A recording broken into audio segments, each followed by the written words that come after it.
I honestly don't enjoy online gaming, but I guess that's only really my problem since I have such severe connection issues, and my internet isn't very stable either. But it isn't bad to wonder where the medium will end up going in the future. So imagine the year 2022, a huge new game has just been published called Sword Art Online, a full virtual reality experience that allows all 5 of your senses to be stimulated while playing, although according to the main protagonist Kirito, this isn't anything special by this point. That being said, for something being not at all special, he does seem to love it a great deal. And even though it's a virtual world, I feel more alive in here than I ever did in the real one. Oh, get a girlfriend.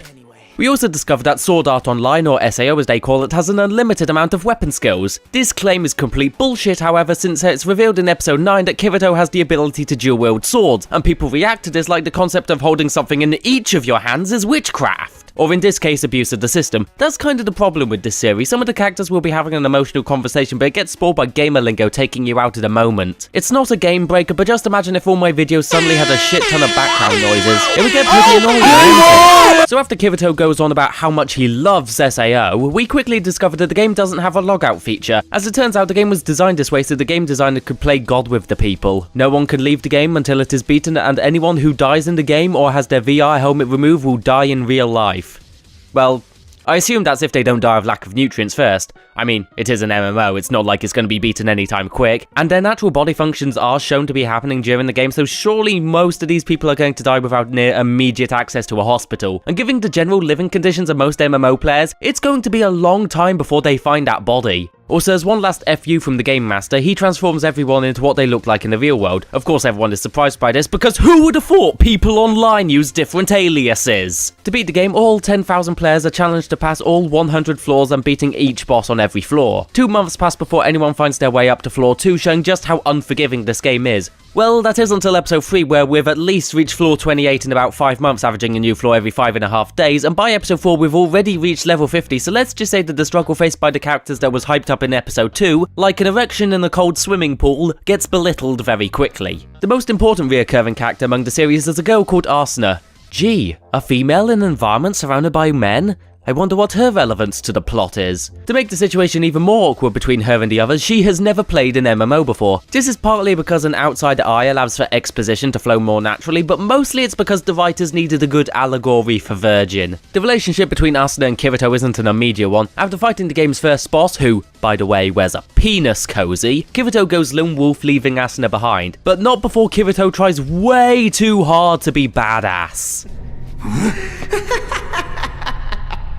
So you guys think I used to be a beta tester? It's not cool to put me in the same class with those noobs.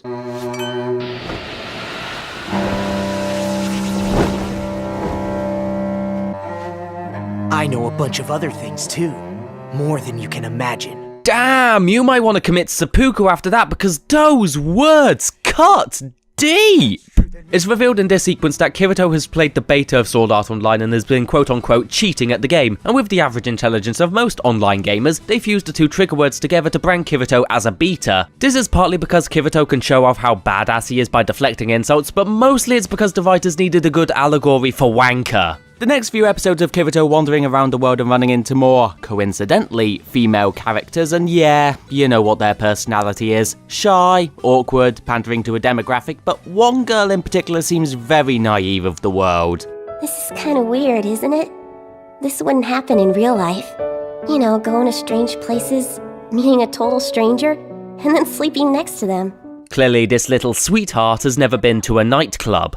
As you can expect, Asuna and Kirito do eventually hook up. Asuna saves Kirito's life before he professes his love towards her, despite sharing a chemistry that could easily be outdone by a packet of Mentos in a Coke bottle. However, taking this information the wrong way, Asuna starts stripping down for Kirito before revealing that there's been some kind of misunderstanding. I mean, come on, Asuna. He only kissed you and asked to come back to your place. How could you possibly have misconstrued this information? Then after a few episodes where Asuna and Kirito adopt a child because for some reason people think that kids can save your relationship, Kirito escapes the game and enters the real world again, bringing on the next arc in the series. Because when the first half of your story has more holes than the entire Kardashian family, why not try to fill those holes with a pneumatic drill? So after Kirito wakes up, he discovers where Asuna lives and finds out that she never woke up from SAO. What's more, it's revealed that Asuna's dad's business partner Sugo is set to marry her in 1 week. Hang on a minute, she's still asleep. Isn't this technically a non-consensual relationship? It's not like she can say I do while some dumb kid is yelling faggot through a microphone. I mean, if you're a woman stuck in an online world, you're probably too busy going to the kitchen and making sandwiches. Wait a second. Asuna's main character trait throughout this entire series was making sandwiches. You sexist bastards! However, after this discovery, Kirito was sent a picture of Asuna inside a different game called Alfheim Online, another VR game released just over a year ago, which doesn't make any sense at all, seeing how just over a year ago at this point in the plot was during the SAO incident, meaning that not only would the 10,000 people most likely to play a new VR MMO not able to play it, but it would also mean the stock market for VR MMOs would have crashed exponentially, seeing how it was recently used to kill 4,000 people. What's more, do you want to know who allowed the game to happen? Asuna's father. Yeah. A guy with a daughter trapped inside a virtual reality game commissions the release of another virtual reality game that was compatible with the same equipment that could have possibly killed his only child. I know this is an anime, but even the father of the female character doesn't give a shit about her. And speaking of family matters, since Kirito is now in the outside world, we get to see his family, a whole one of them by the name of Sugahara. While it's nice to see a brother and a sister bond and mess around with each other, her character is slightly diminished when the writers realise she's a female and remember what her relevance to the plot is. I swear, her boobs get bigger the less clothes she's wearing. While the show can try to get me with its plethora of pussy, I'm not one to be so easily suckered in. I may be addicted to anime, an anime-holic if you will, but you're gonna have to do something more than wave your boobs in my face to get my attention. Not saying that you shouldn't try it at least. So if you excuse me, I've got some grinding to do, but unlike Kirito, I don't have 6 girls to do it with.